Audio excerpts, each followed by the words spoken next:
you can say about the Afreeca Freecs, because if it was, the season would be over. It's been a very poor season. But now's the time to kind of shed some of the innovation they looked for in Game 1. Speaking of shedding, they do not want to deal with Scepted Syndra a second time around. Never been a big pick for Kuro. One of the best for Scepted. But can they continue to target Scepted? Because I know he's a really big Jace player. That was banned in the previous game. Much more Scepted focused than Helper focused in that particular pick. But he's also got that back pocket pick with the Aurelion Soul. Didn't get to see it during the promotion tournament. It was one of the ones that we were really excited for. But maybe, if it gets backed into a big enough corner, we can see that pick come out. And it was through the Challenger Finals, so it was often actually playing it into the Syndra pick, ironically, was the Aurelion Soul. Bringing back a counter pick that we saw back at Worlds last year into the meta as recently as Challenger Finals. So situationally, especially on the red side, we might see some Aurelion Soul. With Fly going off the gold coin, we have less Aurelion Soul players in Korea, so we'll take it where we can get it. Definitely not a surplus of Aurelion Soul. But Tahm Kench, the second ban away here from Afreeca Freecs. Put that out of the hands of Ella. We'll still see the Elise cannon from Ever8, so not changing anything up yet. They kind of have to go for the staple bans at the start, otherwise Afreeca can kind of bait a scenario where Zac gets through the draft. So you can't really have too much innovation on red side when it comes to respect. If you decided that Elise is a bannable champion, it feels like Kennen and Zac, unless one of them's banned by Afreeca Freecs, are must bans on the red side. Power level of that champion, those champions too high. A little bit reminiscent of where we were during the course of the start of spring, where we had the must bans. In that particular scenario, we have quite a few must bans on red side, at least with where the meta is shaking out week 1. Yeah. Lee Sin, Tahm Kench, Syndra, all taken away by Afreeca Freecs. They don't want any of those into the hands of Ever8 yet again, and Zac will be that final. Not going to let that one go through. This does leave open the Rumble in the top lane for Marn if they want to first pick that. The Cannon's not there for the counter pick, and Fizz has been nerfed slightly as of late, so might not be the most advantageous matchup these days. Galio could be taken into it and kind of do okay. Didn't see much Galio in Game 1, but it's Marn, so of course he'll be jumping on the Rumble. Rumble is able to push in Galio more reliably, as you can move around the minions to stop the Q from just instant clearing them. There's actually some really interesting kind of gamesmanship you can do in lane to draw aggro and stop the minion wave from necessarily being taken out, but Galio's a very safe matchup into it. Could definitely see that come through. Probably has to be taken first rotation though. It's a possible ban on the side for Afreeca Freecs. Well, right now, it's going to be that Thresh. We saw it first picked by Tucson.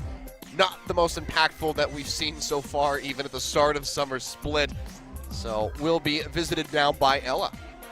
It does have a bit more lane presence than a lot of the answers, like for example, the Tahm Kench, so you can understand why you see it drafted so early. And speaking of early drafts, we're seeing Varus taking over both Caitlyn and Ashe, who are both available in this scenario.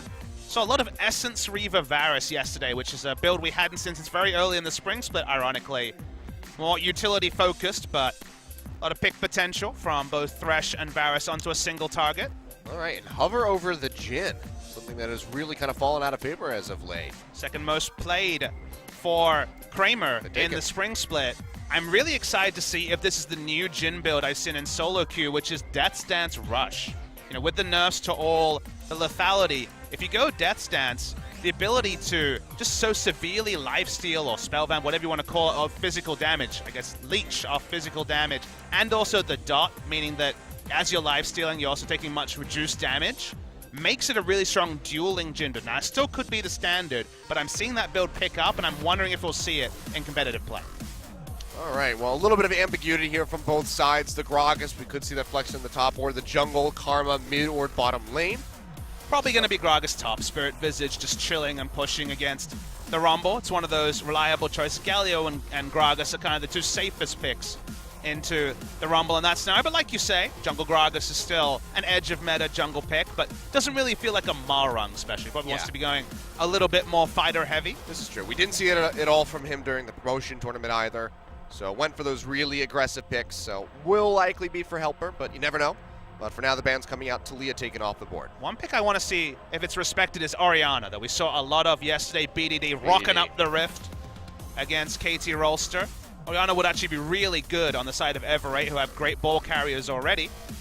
So it's definitely a possibility to be the blind pick mid laner with Talia and Syndra and now Cassiopeia off the board. One of these two teams will draft Orianna, just with all the mid lane focus so far.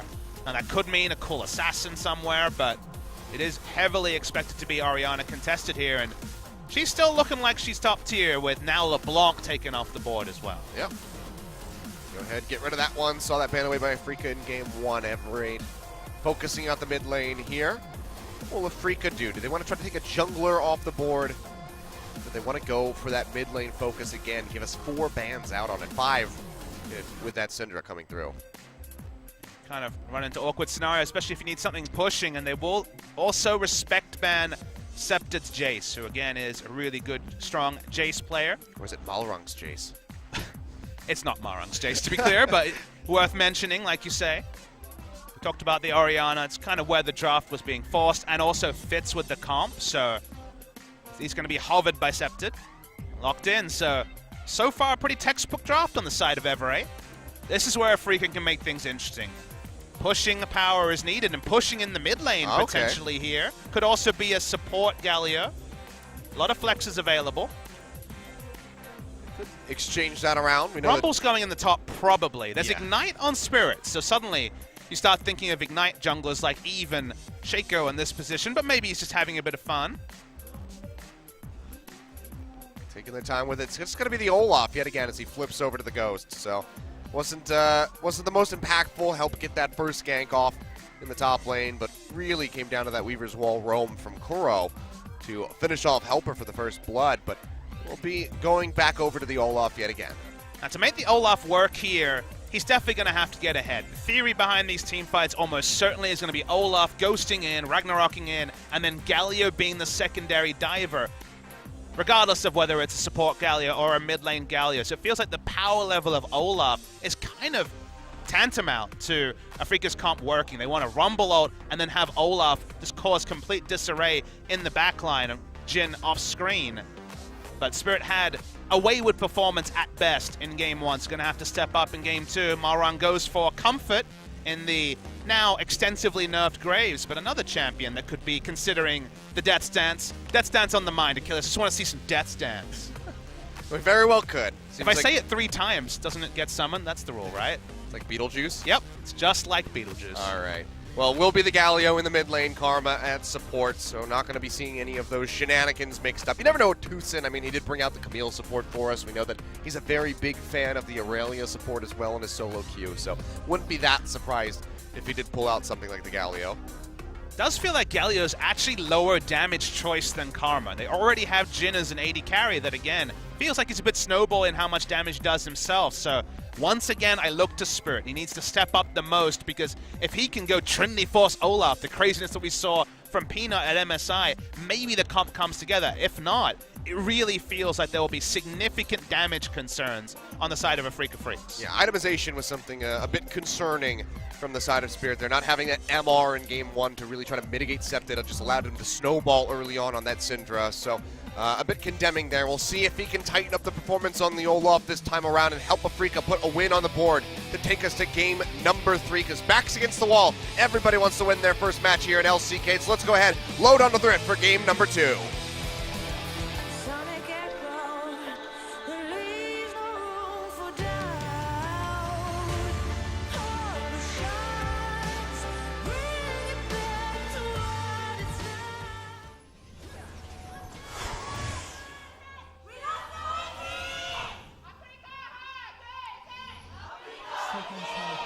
I'll give $1 to whoever can first tweet at me the song that's used in that teaser.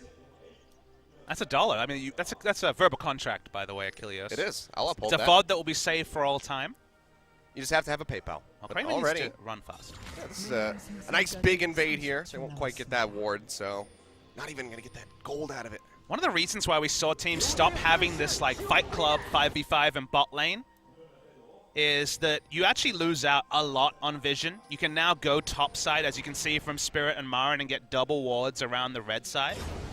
Previously, it was all about getting access to the second brush and being able to prep minion waves and get advantage level 2-wise. But now that the meta's kind of changed, it feels like you get more bonuses. Well, Spirit's gone for an interesting chroma, going for North American frat party Olaf. Yeah, the pink roll off. Wouldn't think he'd be more frat party than Brolaf, but the pink certainly brings out the frat party. Yeah. Just makes it even worse. I was thinking of what broadcaster-friendly terms I could call that Olaf skin. Oh, dear. Yeah, just stick with frat party. Yeah, frat parties. That was about the third thing I thought of. I know where your mind's going. It was straight in the gutter, Achilles. Let's be real. I went to college in America. Maran I actually know. stole away a couple of the small Raptors. He's going to deny the level 2 from Maran. 2 of them. Already some harass coming down to the bottom lane, though. Ellen inside the brush, gets on top of Tucson. We're at 7, by the way, for Doran's shields. All right, updating my tally. You need to get 9 more. Oh, probably need 2 zeros, I guess, then to get that. Otherwise, it's going to be too many. Well, this is going to be the most non-interactive mid lane possible. Yep, there's going to be no wave clear for a while from Kuro. The only person you can gank for is Kuro, and Spirit will need to power farm through his jungle, so that's going to be a while from now. Nice interactive gameplay in the mid lane. Allwrong's going for a really early visitation down to this bottom side of the map. Level 2. Yeah, flash forward, gets a double play coming through. Kramer popping the heal already. Getting slowed up, the hook going to go wide. It seems like they'll just be happy with that result. 3 summoner spells used just for the 2 of Ela. Now, the level 3 wasn't available because of the Nanail there, so that part worked out well. Marang surprising the side of Afreeca, given they knew he started red side, very obviously, given that Maran was stealing away some of his small Raptors, and you don't expect there to be a quick gank when you don't have the experience to hit level 3. But the maximum value from that, nice innovative pathing from Marang. Another thing that we have seen from him is these smart pathing decisions. See, innately, Kuro going to be taking a bit more damage there, but biscuits aplenty with that Doran shield means that the sustain coming through. Level 3, so should have that shield as well. Nice hook comes through. They lock down Tucson.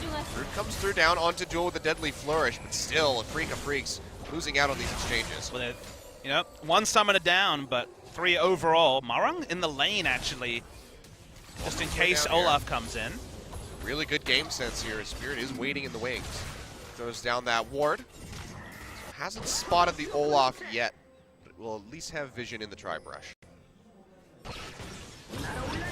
Doran's shield from Helper yet. It might actually be a purchase. It might actually be Doran's ring and 2 Doran's rings and a Doran's shield from Gragas, moving away from the triple Dorans, just because Rumble's Q continuously reprocs the passive from the Doran's shield. So you get much more than the 20 HP over 10 seconds you get innately. So it's one of the, we talked about how Doran's shield's a great answer to Zyra, some of the harassed supports in bot lane, equally good against the Rumble. So it's going to be a consideration from Helper, unless he feels tanky enough with triple Dorans to skip over it. Can't really go Doran's shield to start as Gragas, because you just run out of mana. Yeah. But already Marin, you know him, pushing way too far forward. No vision in the river, but starts kiting back. Malrong is here. They'll try to slow him up, throws down that smoke screen. Won't quite get that double proc on the end of the line. I think it's a little bit of damage down onto the Rumble, so Marin just safe to stick around. Spirit looking to push forward perhaps once these minions move up, but there's a ward waiting in the brush. We'll be able to spot this out. Tether coming down here from Tucson. The Ghost Pit popped by the Olaf. They try to get in on top of the Ela. Drops down that dark passage, getting himself the shield. The heal comes out. Hook comes through. Lands onto Kramer with the flash to the side from Tucson. Just offering up his ADC, but still not going to be enough kill pressure for Ever8 to capitalize. A nice hook to be able to capitalize on whichever member was unable to get out there. Really wanted to trade Ghost for the flash of Duel, or potentially just take down Ela, who had flashed earlier, as you remember, to look for the flash flay engage, but no kill secured on the side of Afreeca Freecs. Can't quite find it. Still very slight advantage for them coming out of the jungle in that top side of the map. Marin has a 20 CS lead here over Helper, but Duel's going to make up for a bit of that here as he takes a bit of a lead in the bottom side. He just went 3 rings, focusing on the mana regen to get him through the lane. Matchup goes pretty much the same every time. Rumble get a significant CS advantage. Doesn't have the resources early that Gragas does. I think that's a lot better when Spirit Visage can be completed and does do double duty against the Galio and the Rumble. You can see the triple Doran's ring doing quite a bit of damage there on that Drunken Rage. We're chunking out Marin just a little bit here. Now over into the mid lane. Malrong coming in. Kuro pushed very far forward. Will blow out the flash. Let's take it quite low, but no level 6 here for Septid to match Kuros, so cannot have that shockwave coming through. Just now gets it. And it relieves a lot of pressure from Septid as well, because we talked about the fact that you can actually threaten an all-in if you start channeling the W as Galio, the taunt, and Olaf hits the first act. There's a lot of kill pressure there, but you kind of need Flash to engage. So just like before, Galio's Flash is very relevant pre-rework, rework, and after the rework, and having it down relieves more pressure from Septid. He'll just be farming up here. Falling behind very slightly, but still going to be very close. There's now the mana sustain with that last chapter in the Doran's ring, so won't be frequenting back to the base as much as you might expect. Kuro has to be a bit more judicious with his mana. Looks like he might be rushing Abyssal Scepter with the Spectre's Cowl start. That runs through new build path for Abyssal Scepters, Spectre's Cowl, Negatron. So a bit of difference there. Spirit Visage from the mid lane, probably not necessary in this regard. So even though you see the Spectre's Cowl and think Banshees and Spirit Visage, we're 7-10, so items have changed quite a lot. Septid moving forward, looking for these Raptors. Gets most of the little ones. Takes it away with the dissonance. Well, there's little plays you can make when the Flash is down from the Galio. You're not worried about the collapse from the Galio in that scenario. Oh, speaking of collapse, Marin roaming down. Gets a rocket hit in on the ball wrong. Spirit tossing out the axe. Gets a little bit down. And they will force out the Flash from the Graves. So just a lot of pressure off that roam. Good rotations there from Marin. Lifted up with the Summoner Spell, but not much else other than that. Yeah, Marang actually ulted himself into the Raptor wall, so wasn't able to get displacement, had to ult. Speaking of ults. Yeah, that's going to be the Kirk call opened up here. Duel takes one. Ella going to be eating the others. Duel walks out. Hit not going to connect. So Kramer not able to maximize the damage. We can see Duel and Ella both suffering underneath that turret at the moment. Just being able to push in as the Jhin is kind of a mini victory in its own right. Everyone gets tilted, having to wait for the cask or the barrel to time out. Be even more tilting though if you actually lost the blue buff to it.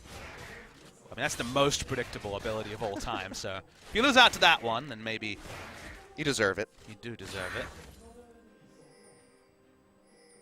Very little to talk about in the early game. Mostly the CS advantage in top is what is allowing Afreeca Freecs to have a 600 gold lead. Yep, Helper taking quite a bit of damage here. Marin going in with the overheat. Smacking away at that Gragas, burning him down. Can he force out the Flash is going to be the question. Throws out the red carpet. Helper running around the sidelines. Gets the pop in underneath the turret. Marin takes a couple hits, but Helper not able to push back in for the body slam to try to go for the kill. Yeah, pretty greedy from Helper. Could just ulted earlier and saved a lot of his health bar. Marin looking for a flash, but realistically Helper was never going to oblige him with that. Not much pressure gained, but hold lead staying about the same here for the Afreeca Freecs. And if you look at the comps and kind of decide who's happier with a very balanced early game or where the scaling advantage is, you'd argue that Ever8 has the scaling advantages from a pure damage perspective, especially if Spirit and Kuro can't get early gold into them. Galio and Olaf do a lot of damage in the mid game, but really do fall away. And in fact, it's the late game as well. Just in that flash there. Oh yeah, double flash there as Ella goes forward. Looking for that lockdown. So good reaction from Tucson. Keeps himself safe, avoiding that chain of corruption as well. You'd say that a balanced game is pretty decent for the side of Ever8, but you can turn it on in the mid game. Achilles, we know this so clearly. Even though it looks like there's low damage from the side of Afreeca Freecs, 2-team fight wins and the game being strangled out is a possibility. So you have a bit of pause when you try and work out who a super quiet early game favors. Initial impression, Ever8, but game's certainly not going to be out of touching distance for Afreeca. Yeah. Right now, no real way of knowing who's going to be taking the lead. Everything just going to be very consistent throughout. Yeah, the vision also pretty shallow. Argue Afreeca has a bit more information than the side of Ever8. We're only talking about inches compared to the miles that were certainly on the board in game one. Look at this mid lane. So interesting. Speaking of interesting, how was MSI? How was Brazil, Papa Smithy? You know, Brazil was awesome. The fans especially. The intensity of the crowd was just amazing. You know, my favorite anecdote was that fans around the world, when you see the 3-2-1 before the Riot fist bump comes out, always cheer, or the countdown is always there. They counted down every minute from 15 minutes before the show started. They were That's super dedication. hyped for every team. It's one of those weird spots where actually having no local representation just meant they were super hyped to see everyone. Hyped to see Faker, hyped to see Mythy. It was a pleasure to be out there. The fans certainly.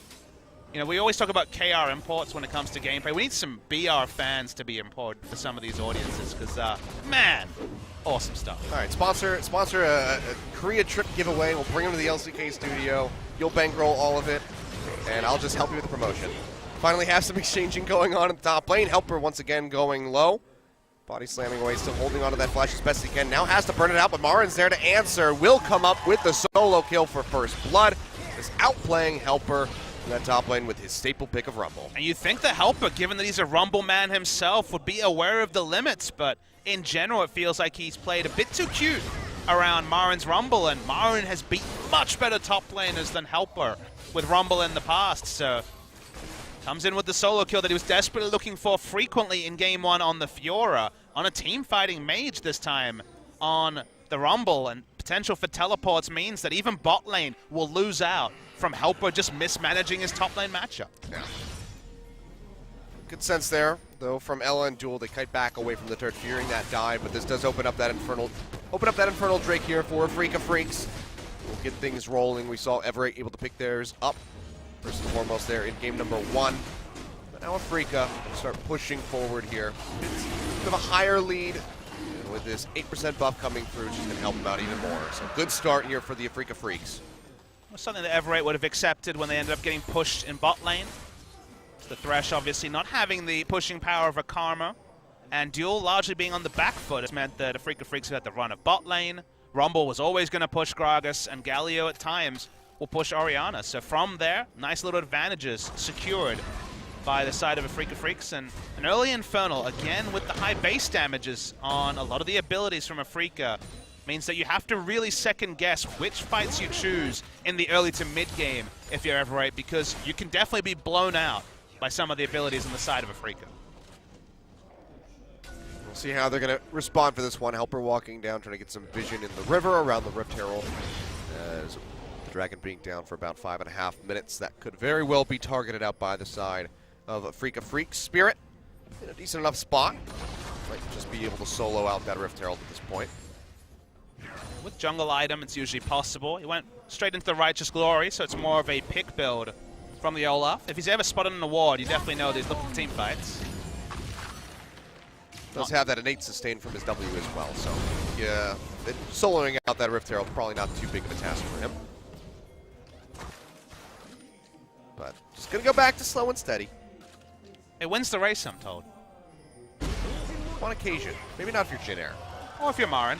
Or if you're Marin. He's going to solo kill a Gragas under the turret. That's pretty cool. Yeah, he's just going to have a casual 1,500 gold lead with 1,100 of that in his pocket. And again, this is the cadence they were looking for in Game 1. Fiora getting solo kills on Shen, every other lane gets threatened. The game goes a different way, but 2 solo kills when they had their choice of champion against Marin's Rumble. We said many things about the power of Scepter leaving Syndra open against him, and now can't be surprised where the Rumble play from Marin is on point.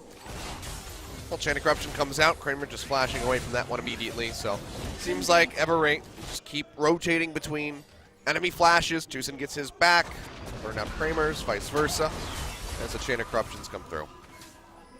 But even with this lead, the kill pressure not really there. Haven't been able to get into a position to get those death sentences through from Ella.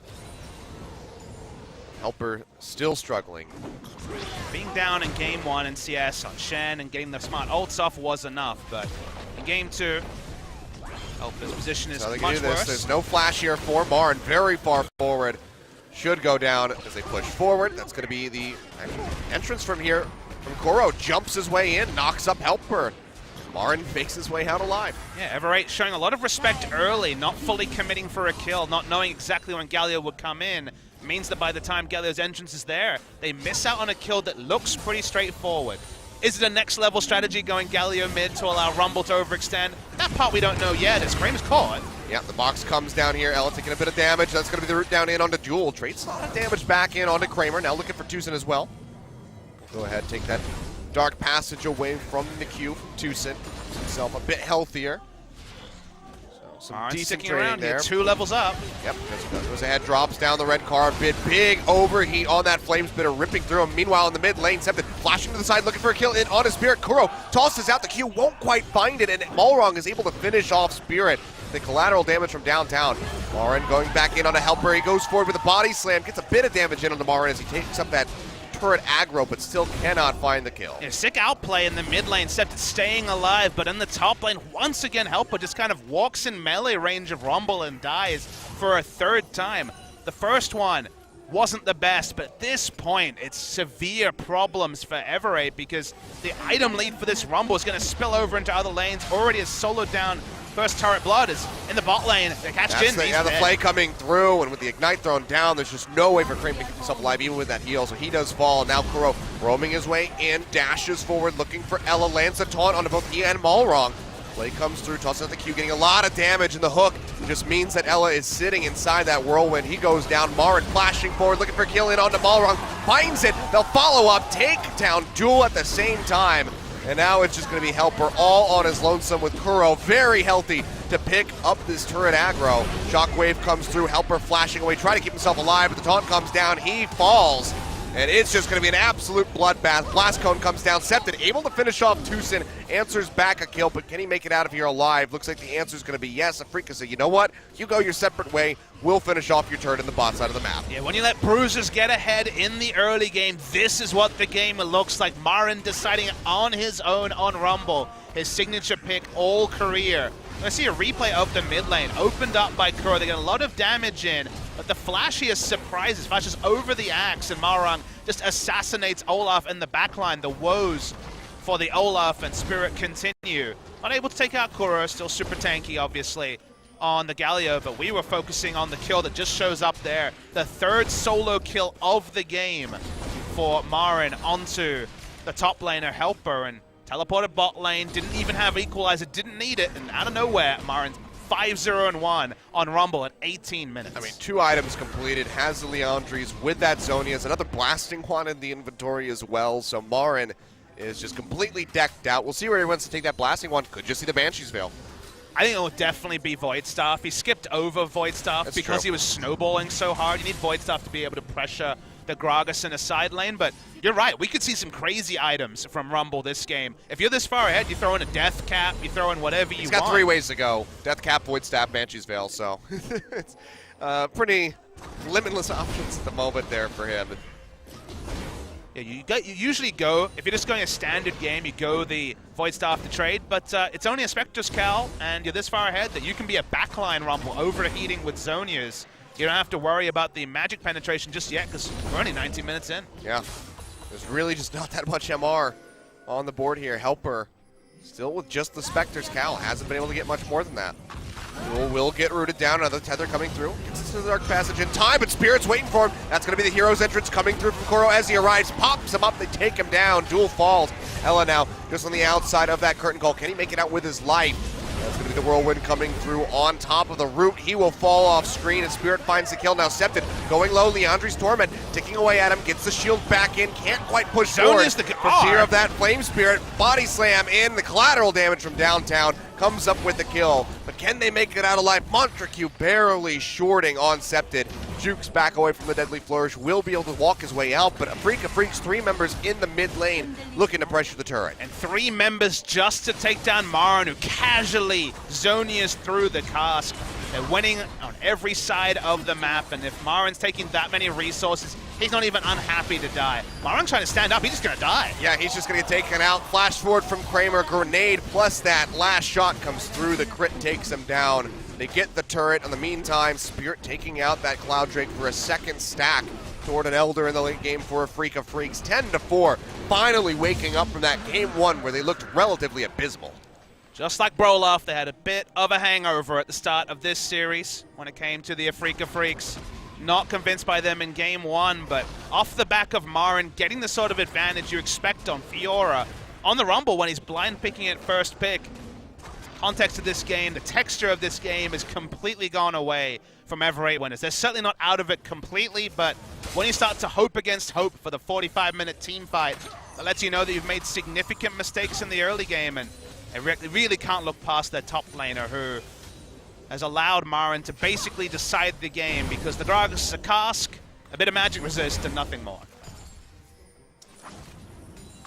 It's been unfortunate times here for Ever8. Malrong still, doing a bit of work, but not being able to be as nearly as impactful as we saw him there in game number 1. Kuro on this Galio, just not juicy enough of a target, just way too tanky for him to try to get those early kills down, and now he's just an absolute monster. Frozen Heart with a Spirit Visage on top of it, and 9 stacks on that Dark Seal. Yeah, 30% CDR already from Kuro, who, with the Galio mid going full tank, is reminding me of the good old days when he was a Nautilus mid player, a Scion mid player, going for these containment mid lane picks. Bringing back those days, and if Kramer and Marin pick up the slack, which they certainly have in this game, he can go full tank and just flash in for taunts and rely on the rest of his team to put out the damage. Forgot about the Nautilus mid. Yep. That was a fun time, Scion and Nautilus. The classics. But yeah, very big struggles now for Ever8. 22.5 minutes in, down by over 5,000 gold. And this is more so the gameplay that we expected coming into this series. Ever8 very much surprised us in game number 1. But here in game 2, it's a lot of struggles. The veteran status of Afreeca Freecs starting to show through in their play. To some degree, I agree, but you think about it a different way. It's kind of win lane, win game for Afreeca Freecs. This is kind of just them getting just incredibly fed in top lane in a way you couldn't expect. This was an adaptive helm, which we see Gragas having completed what? 5 minutes earlier, 7 minutes earlier. Suddenly Rumble doesn't have kill pressure because every consecutive E or Q does less damage and you already have magic resist. But this is just already silly scenes where the items on the Rumble are too damn much. All right, well, Dark Passage there to take him out to safety, so Duel, even with that Deadly Flourish, locking him in, makes it out. But still, so much respect has to be shown. And yeah, like you said, Adaptive Helm completed here for Helper, 23 minutes in, and that's his only item. Having to be shoehorned into that triple Doran's ring, really just delaying the itemization coming through, whereas Marin getting those solo kills, 5-1-1, having a massive CS lead on top of it all, with 81 CS up, is just still going to rip through him, even with that item completed. Now Malrong in a bad spot. Kuro jumping forward with the Justice Punch, trying to lock him down, but there's not much follow-up here from the rest of the team. Spirit pushing forward, zooming his way in with a Righteous Glory in on top of Duel underneath the turret. Heroes entrance comes through here from Kuro, not quite going to find the impact that he wanted. But still just pressure up around this tier 2 turret. Yeah, Summoners and ults downs, that will relieve a little bit of pressure from Ever8. Yeah, Heal Flash out from Jewel, Ignite from Ella, Ghost from Septed. That means a lot of tools that aren't available for a potential dragon fight. Or Baron for that matter as well. I mean, at this point, Ever8, do you really even want a dragon fight? It's only over an Ocean Drake. 3 stacks is a bit dangerous, however. I mean, their game plan just has kind of fallen apart, with specifically the top lane being so far behind. A different game where Adaptive Helm Doran's Shield was done at 16 minutes, and then Rumble can kind of get pressured by the Gragas. Well, I wonder how this one goes. Helper taking quite a bit of damage. Marin still pushing forward. Throws out the explosive cast, knocks him to the side, so Marin will let him live this time. And I like the phrasing there because honestly it does feel like Marin decides most parts of this game. Certainly the top lane matchup, but increasingly the team fights with the Void Staff completed so damn early. It's basically a snowball Zonians. It's kind of what we're getting when it comes to 25-minute Rumble builds. Doing his best Fiora impression on the Yordle. Something amusing about that. It's not how this lane's supposed to go, ladies and gentlemen. Nope. Marin is just ripping apart Helper at the moment. So, nothing too shocking here. Spirit goes ahead, pops that Ragnarok, getting rid of the Descent. Make sure that he can walk out of the jungle safely. Helper loses his tier 2 turret. It's 3 levels down below Marin. Those 3 levels add up to level 16. He's got level 3 Equalizer super early in the game. His mid lane is level 15. Yeah, level clear of anyone. Look at the gold values, 5,000 gold casually. I mean, how do you even approach this now if you're Ever8? Just look for picks? You just lose the minimum. You know, it's never a great thing to hear, but the moment you walk out, you see what happens. Well, Deadly Flourish comes through, not quite going to get the root down in onto Ella. Shockwave thrown out, Tucson goes low, but flashes away from it in time. Hero's entrance tossed out just to make sure that everybody is safe on his team. So Kuro constantly playing support his squad as they push in for this tier 2 turret in the top lane. The second one that they can take out. But comes through, does lock down Kuro, at least for the moment, but still very tanky in on the Galio. Everybody turning through, Redemption comes through, pops him back up basically to full. And it's like nothing ever even happened. Full tank Galio stories you get right there, Achilles. But coming back to your question, what to do when you're this far behind, work out what your comp has. There's certain break even and item timings where my comp has this when we hit these items. Those sort of things are out the window. You look down Ever8, what do they have? Insane wave clear, AD and AP damage, magic damage and physical damage wave clear on 4 members means they have stall. Late game team fights for them are a possibility, so losing the minimum is what you want as Ever8. You can see Spirit not even feeling the pressure to pop the Ragnarok this time around as the hook comes down. He's just perfectly fine to eat that one out. He has been very tanky now.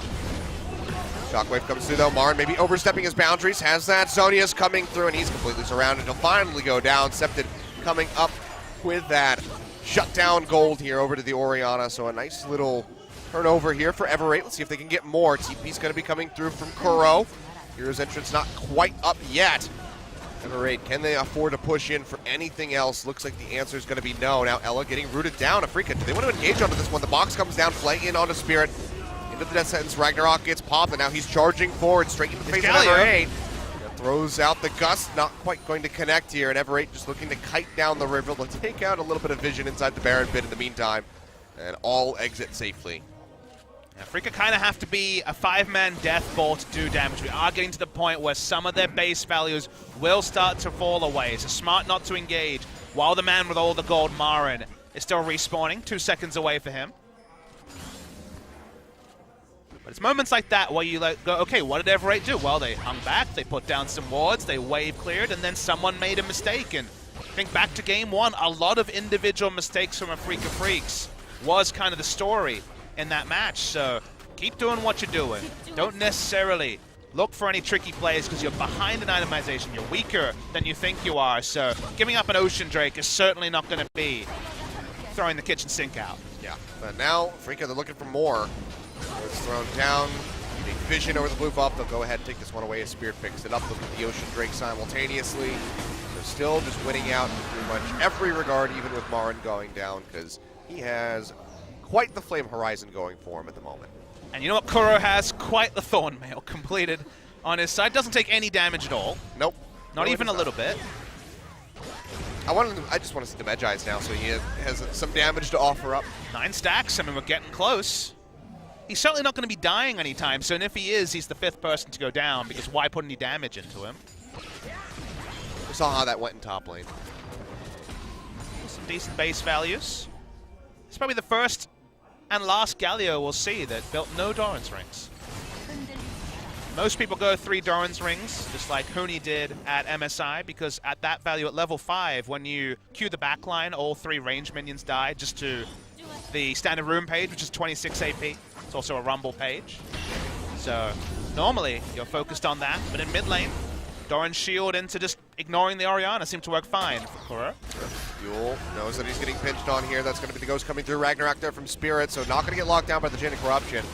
It's the slow pop off the righteous. Who's doing damage to who? Go ahead and kite back, and yeah, Malrong's trying to chip away at Kuro, but it really doesn't look like anything is going on with that HP bar. I think he's losing health himself. Yeah, looks like Malrong's actually just losing HP there from that Thorn Mail. Goes down to about half HP. Taunt comes down, stepped it down to half as the curtain call shots just being fired off from the sidelines. Kuro, first one to fall in the fight. They actually find the kill onto him, and Ella able to tank up in the front lines. So Kuro suffers his first death. And Marin wasn't there. He's only now walking over.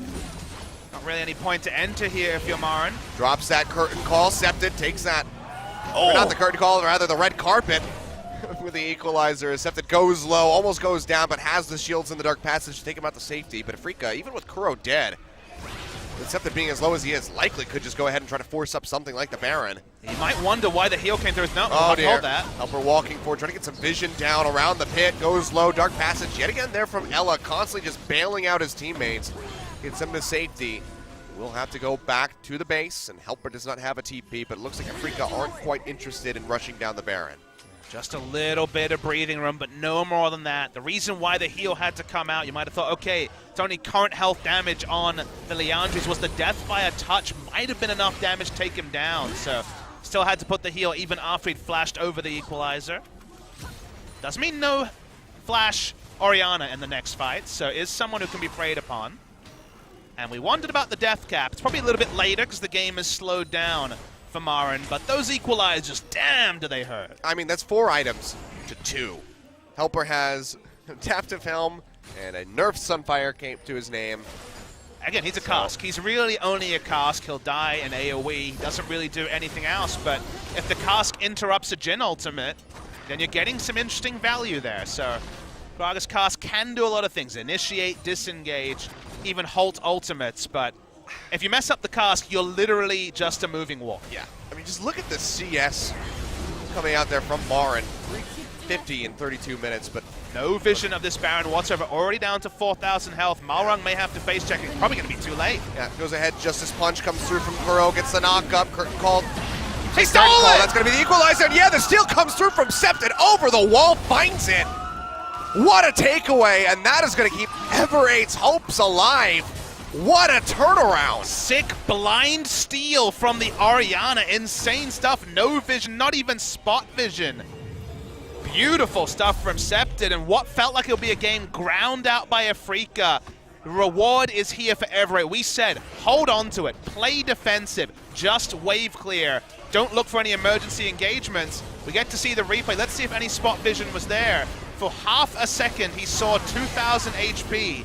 He just tosses it and does it. He sees nothing. Explosive cask and also the Orianna ultimate. Seeing it at 2,000 HP and knowing they would continue to burn was a decision made for Ever8, and it's a decision that will pay off in spades. That is just keeping their hopes alive, where it looked like they were going to get stomped out of this one slowly and surely. Septon turns things around. A beautiful shockwave over the wall. The blind steal on the Baron, always the best ones. Now that's going to be the hook down in onto Kuro. The box comes through, but still so very tanky is the Galio. Can't quite finish him off, but this should be the opening here for the Tier 1 turret. The first turret of the game for Ever8 in 33 minutes. Now Malrung on its lonesome dashes to the side with the collateral damage straight into that dark passage to keep himself up. Meanwhile, Marin all on its lonesome, surrounded by 3 members. Chain of Corruption thrown out to delay, and he will go down. Septon picks up the kill. Now Ella tossing up the death sentence, looking for a hook in onto Kramer, not quite going to find it, but Ever8 with renewed vigor pushing down this mid lane, looking for a Tier 2. And all the calamities from Afreeca have added up to only a 3,000 gold in what felt like a one game with where the tempo was. Ever8 brute forcing through mid lane. It's going to be a root down there from the Deadly Flourish, but still just wailing away at this turret as Ever8. They knock this down, second tower for them, and closing on that gold deficit that they were in, 58.9. Now to 56.6. Ever8 clawing their way back in. And we know what this means. We talked about it in Champion Select. The no damage potential from Afreeca was always a possibility, but it didn't even feel like a potential eventuality, Achilles, from how far ahead Afreeca Freecs were. But Afreeca makes mistakes. We saw them in Game 1. Here Marin goes for a walk. No vision anywhere. Fail flashes and dies at the end of this fight. This is what happens when Afreeca Freecs are given a bit of a leash. They can hang themselves with these ropes, and it feels like we've gotten there, because how many times at 20 minutes did you feel like you could run this game and have Ever8 win it? Because it felt like it would be 1 win out of 10 with how far ahead Afreeca and specifically Marin was at that point in the game. And now you throw that all out and you start using words that really wouldn't be appropriate. If Afreeca wins this game, do you talk about the scaling advantage for Ever8? Do you talk about the fact that in the late game they had a lot of options? No, because you'd be focusing on what Afreeca did right and the fact that they played around their win conditions in the mid game, but then they made mistake after mistake. And now these points that, again, would be junk points in a different cast are very relevant, because you look at Kuro and you're like, man, he's tanky, but you're like, man, he does no damage at all. Yep. Tier 1 goes down. Cloud Drake's second one here for Afreeca Freecs does get picked up. They have 4 stacks for an Elder Dragon. So that could be a big worry for Ever8. Need to gain more ground before that objective spawns. And maybe Afreeca Freecs win this game. Certainly very possible. But you're not going to see much elation on their faces. Not as clean as it should have been. No one's going to be smiling from the Afreeca Freecs camp. We've seen so often when these kind of I guess you call them yucky games, dirty games, whatever you want to call them, where you win because you started well, then you made a lot of mistakes, then you finally get over the line. Very often those players do not look very happy, and this definitely could have gone a different way, but for now it's all up in the air. 1,000 gold is insane to say, but that's all Afreeca Freecs had to show for themselves, apart from those drinks. And Ever8 just going to keep sweeping through, clearing out these turrets where they can. That equalizes. Equalizer, good yeah. minions. Yeah, we'll go down. We'll go ahead and clear that out. The majority of the wave, but still, turret being as low as it is means that Ever8 go ahead and they pick that one up for themselves. Also, when you see an equalizer used like that from a Fed Rumble, you're not worried about getting picked. There's no damage from the other members. If you hold on to the equalizer, you can at least threaten that someone's going to come around and start a fight, but no fights when Rumble's ult is down from the Afreeca Freecs. Omar now splitting over into the mid lane. Ever8 not quite having the waves here. Go ahead and just kite back up into the jungle. You know what I'm hyped about, Achilles? On the one hand, it's Ever8, but let's get to the more interesting point. In 2 days, we have seen 2 mid laners start to make their star in this league. Mid lane, apart from Faker, has always been kind of one of the sore spots of LCK. Crown finally got there to join him in many ways, but apart from that, you know, Pawn hasn't necessarily reached the levels we'd expect. First BDD essay, now Scepter today. The mid lane talent pool, at least in the terms of the 10 mid laners, is going up. Yeah, I mean, during the spring split, it was all about the junglers. And now seems like maybe mid lane's going to be the shift. I mean, Malrong as well, still adding to that jungle pool. But Scepted is showing up in a big way. 3-0-3 on that Orianna, getting ready to have a flame horizon over Kuro. Yeah, picking 5 mid laners to really feel good about in Korea was actually pretty hard to do in spring season, and especially in previous years. But if Scepted and BDD can build off already good first 2 games for both of them, it does start to lead to more questions of where does Kuzan rank? Where does Mickey rank? Where does Kuro rank? Well, let's not talk about Kuro for now, but he's had a good game, let's be fair. He died the one time. He's really tanky. He's got Flame Horizoned almost, though, somehow. Yep. Because the one person who kind of wasn't pulled down by Helper just chain feeding in top lane was Scepted, who listened to what I said and kind of did the Orianna thing of, well, I don't know what's happening over here, but I'll get a lot of AP and do some shields later, I guess. Seems like maybe we'll see that Zhonya's come through for him. Perhaps the Banshee's Veil, as we just had the Phoenix Codex picked up. Could go either way. Now, though, Spirit's pretty far forward, so he'll go ahead and pop the Ragnarok. Probably will be Banshee, just because one of the few AP items that gives 10% CDR. So you get Banshee, you have 30, and then Blue Buff will bring you up to 40. Oh, duel. Ella's been on point. The Dark fresh play. passages have been very good, very crucial. And Gorilla had a great game against KT in game 2, and we're seeing the same sort of level of play from Ella here on the Thresh. I mean, look at this now, though. Pretty much dead even on the gold. Accepted. Juking out, getting away from that deadly flourish as Kuro pushes forward and takes no damage. But Baron spawning now. This is going to be the fight. Team that can find 1 or 2 picks is going to be starting that one up immediately. Box comes down, Justice Punch forward in onto Ella, does knock him up, and he gets a taunt off, but only in onto the Thresh. Death Sentence just to the side means he can't lock down Kuro, but even then, not sure if he would have been in too much danger. Even though Help is the true frontliner of Ever8, his interest is on stopping the Jhin from getting ult off. You saw he's just shadowing Kramer trying to start the fight. They're going to go ahead, they're going to try to rush this one down. Orianna's way out of position. Yeah, he's taking the blue buff. Might have to pop the ghost to try to get over here. All wrong, tossing that smoke screen over the wall. Doesn't have any vision. Even if he drops a ward, won't have much. 4,000 left onto the Baron. Can they find a second steal in the game? Something now joining in. That's going to be the equalizer coming down, trying to cut them off, trying to stop him. He got it! But Malrong comes up with a steal, flashes over the backside of the pit. The second steal for Ever8 winners against the Afreeca Freecs. That's some feels bad man material right there as Afreeca limp their way back towards the base. And the 17-year-old rookie superstar doesn't even flinch. He felt it all the way through. Helper, we talked about him being a moving ward with his build. He actually was able to do that and got the HP value on the Baron. They didn't have a ward. Helper did that job, and Malrong did the rest. Absolutely gorgeous, but now the curtain call coming through here, trying to snipe out Scepter, but gets interrupted immediately by Kramer, so not going to be able to snipe out anybody. And now Kuro being focused up into the front line, even with the Gargoyle Stone Plate, still goes very low. Has to use that Hero's Entrance just to get himself out to safety. Nexus, the inhibitor turret in mid lane, not quite taken out by Ever8, but severely weakened as they kite back. Now with this Baron buff, and go spend this gold, maybe get ready for this Elder Dragon fight. It's likely going to be coming in about 20 seconds, but he has TP used here by Kuro, wrapping around the sidelines. Malrong going low, the box gets dropped, and Helper just sitting in the front trying to body block for the rest of his team, but he just gets chewed out immediately.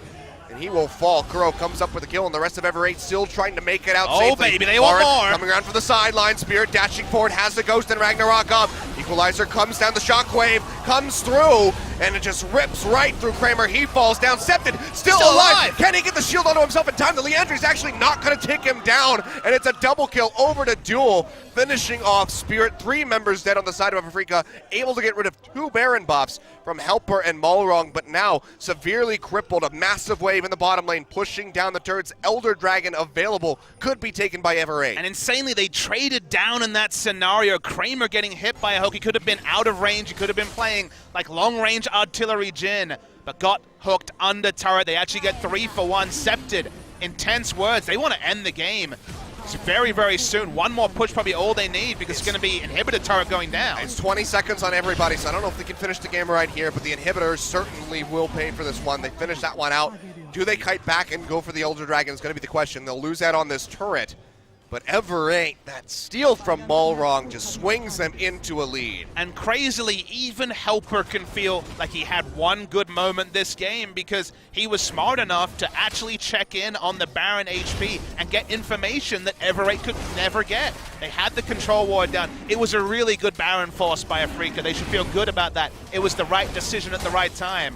But a steal comes through, and cruelly, it'll feel like they made a big mistake. Yeah, the reset's there, but even so, Spirit can't get there in time to try to get the Smite Steal away. Elder Dragon taken by Ever8, denying that 4-stack buff over to the Afreeca Freecs, which could very well have been enough to get them back into a winning position in this game. And now, you know, we're at that point, 42 minutes in, where you're like, what does a team fight look like that Afreeca Freecs wins? You got Kramer on the Jhin with some good items. You need a massive whiff on a Shockwave, I feel. You definitely need to catch Septed. If Septed dies first, maybe they can win a fight, but Marin is really their only consistent damage. It's not Trinity False Olaf, it's the tank Olaf, which again, is expected. Only Peanut is ballsy enough to go for a different build there, but Jhin should not be doing consistent damage in this fight. We'll have to respect both the Gragas and also the Orianna. So Spirit didn't even get an enchantment. It's pretty common on Olaf. Cinderhawk's pretty strong at this point. It was actually buffed, yeah, compared to Sunfire that was toned down. They actually do the same amount of burn now. So Cinderhawk will have to be a last item, almost like a death cap for health, I guess, in this case. But yeah, it feels like either Marin gets these fights done, or there just isn't really other tools on the side of Afreeca to kill Ever8. Here we go. Helper zones him in the mid lane, not joining in with the squad yet. There's still plenty of wave clear here from Afreeca Freecs. Kuro may not do a lot of damage to champions, but he does plenty to the minions, and now it's going to be thrown in onto Ella. Flashes away, and Spirit dashing into the backside, trying to get in on top of Duel, but still just taking so much damage. Now hooked forward in onto Kuro, and Malrong firing off over the wall, trying to get as much damage as he can. Root comes through from the Deadly Flourish, in on Decepted, but still is not being targeted out, and that's going to be Kuro going down first and foremost at the start of the fight. Curtain Call opened up by Kramer very safely in the back line, firing away, gets a decent hit in onto Ella, but still is just chunking him down to around 50% HP. They are still fine to posture forward with this Elder Dragon buff, because there's so much of a draw in the mid lane from these super creeps. And it was a perfect engage, but the perfect engage at 25 minutes is not the perfect engage at 45. They don't have the damage anymore. The base values are not as relevant when it's level 18 across almost all the members of Ever8 winners, and even when Afreeca lines it up perfectly with Septed hula hooping on the ultimate, it doesn't matter. Now they're pushing in, looking for a second inhibitor. Focusing in onto the turret, Duel goes down. Go ahead, fire away at this one, they find it. Helper dashes forward, trying to harass Marin, making sure that he can't push forward, trying to get that massive flame spitter down onto his carries. A couple members still a little bit chunked out, seems like they might just kite back off of that take. Baron's going to be spawning in 1:45, and honestly, we might just be into this one for the long haul. 45 minutes on the clock. Inhibitor not able to be taken out in the top side of the map. Ever8, they're going to play this one out as measured as possible. That's smart from them. You know, as you say, the turnaround here of, let's say, losing a couple of members and then losing Baron, maybe that's enough to give Afreeca a nose back into the game, a nose back ahead. So why not back, shop, get very close to 6 items pretty much across the board, and reevaluate. The Baron will probably be the securer for Ever8 and truly break the hearts of Afreeca Freecs and the Afreeca Freecs fans, as this game is kind of the tale of two Barons. Great early game from Afreeca. Even with this early to mid game comp, they played it perfectly. Well, then two Barons, and suddenly the game win seems really far away. Yeah. I mean, complete vision control over the Baron pit. And even for the majority of this upper jungle of Afreeca's is in the hands of Ever8 at the moment. That Baron gets ready to spawn in 45 seconds.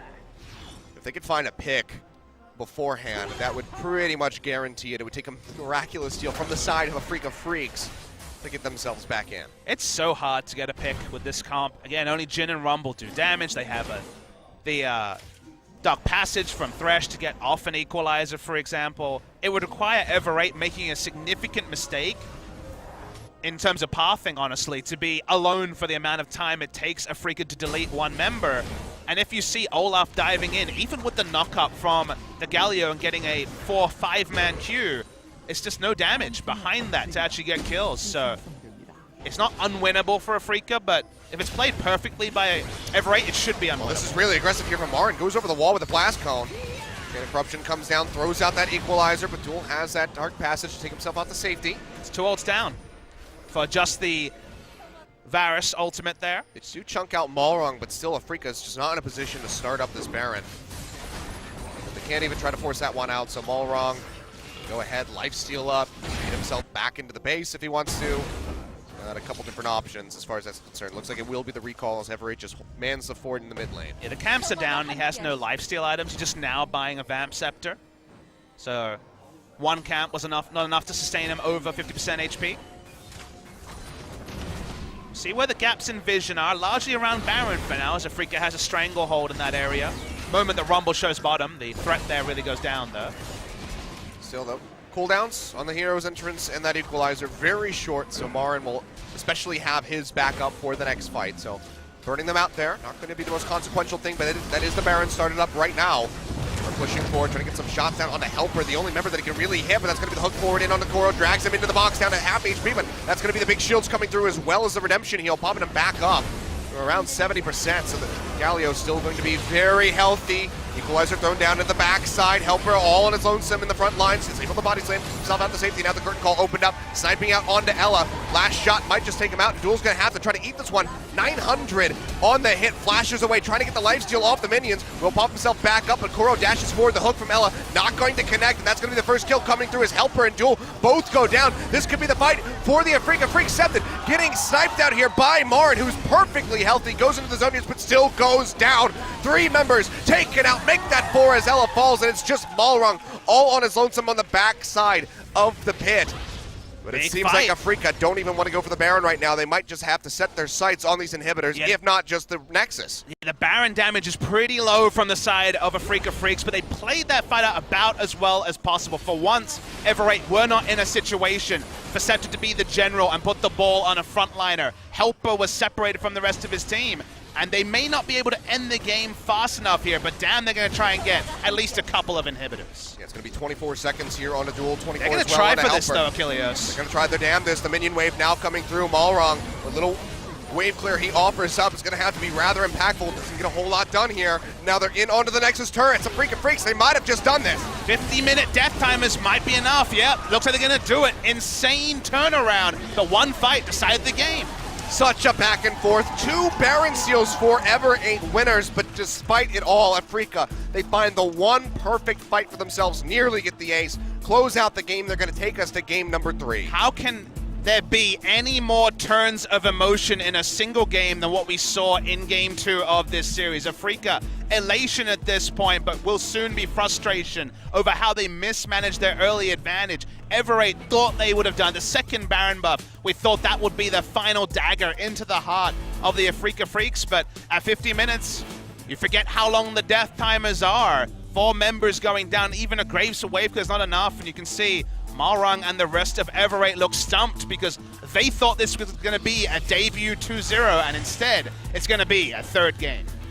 All right, well, taking in the distance is Afreeca Freecs. Don't want to go down without a fight. Don't want to, get 2-0'd on their first day back in LCK. So miraculously call their way back in despite having such a strong lead for 80% of that game. And team fighting's never really been one of their strong suits, but they played that last fight super well. Helper alone couldn't peel back.